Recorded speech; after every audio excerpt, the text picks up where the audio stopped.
দিয়ে দিতে হয়। তা আপনাদের কাছে একটাই দাবি ভাই, একটাই আমার আকুল আবেদন, আমি বেশি কিছু বলবো না। আপনাদের কাছে এই নারায়ণগঞ্জ থেকে আসা একমাত্র নারায়ণগঞ্জ পুলিশ কান, প্রশাসন কান সব ব্যর্থ হয়েছে। এই জালিম মালিকের কাছে, মালিকের লাগে কিছুতেই সে পারতেছে না।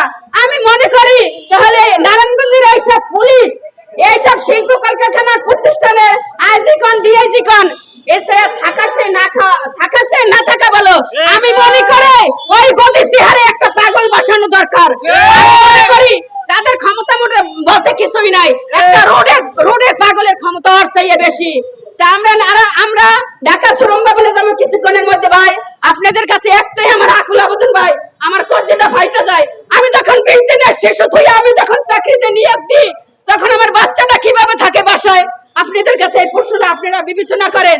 সেই টাকা, সেই কষ্টের টাকা যদি এই মির্জাফর জালিম মালিক যদি আমাদের ঠকায়, এসে শ্রমিকের ঠকায়, এছাড়া আর কি আছে দুনিয়াতে? কেন আমরা বিচার পাই না? কি কারণে আমরা বিচার পাই না?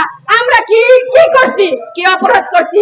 শোনেন, আপনারা যদি আমাদের একটা যদি কাগজ দেন, একটা যদি কাগজ দেন আমাদেরকে, আইনে যদি একটা কাগজ দেন যে শাহিনা এই অপরাধ করছে, শাহিনের প্রতি এই ওয়ারেন্টটা জারি করব, সাথে সাথে স্বেচ্ছায় আমরা স্যালুট দিয়ে কাগজটা গ্রহণ করব। আর আমাদের এই কাগজটা, আমাদের এই কথাটা কিসের জন্য আপনারা মূল্যায়ন করেন না?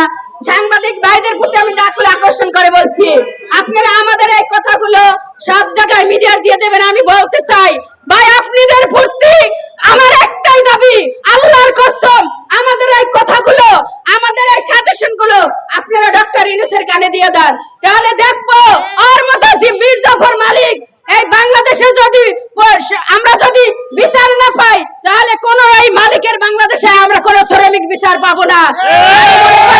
12 ঘন্টার মধ্যে এই শ্রমিকরা আপনারা অ্যাকশন নেন ভাই। সারাদিন কথা বলা যায়, সারাদিন বাগর বাগর করা যায়, আপনারা যদি আমাদের কথা কোনোটাই যদি ক্যাচ না করেন, এই সেনশন, এই মস্তিষ্ক, এই ব্রেনের মধ্যে যদি আপনারা না করেন, তাই সারাদিনে যদি এখানে 24 ঘন্টা, মাসের পর মাস, দিনের পর দিন, রাতের পর রাত আমরা যদি কথা চালাই যাই, আপনারা যদি গুরুত্ব না দেন, তাহলে আমাদের কথা বলার কোনো স্পৃহা নাই।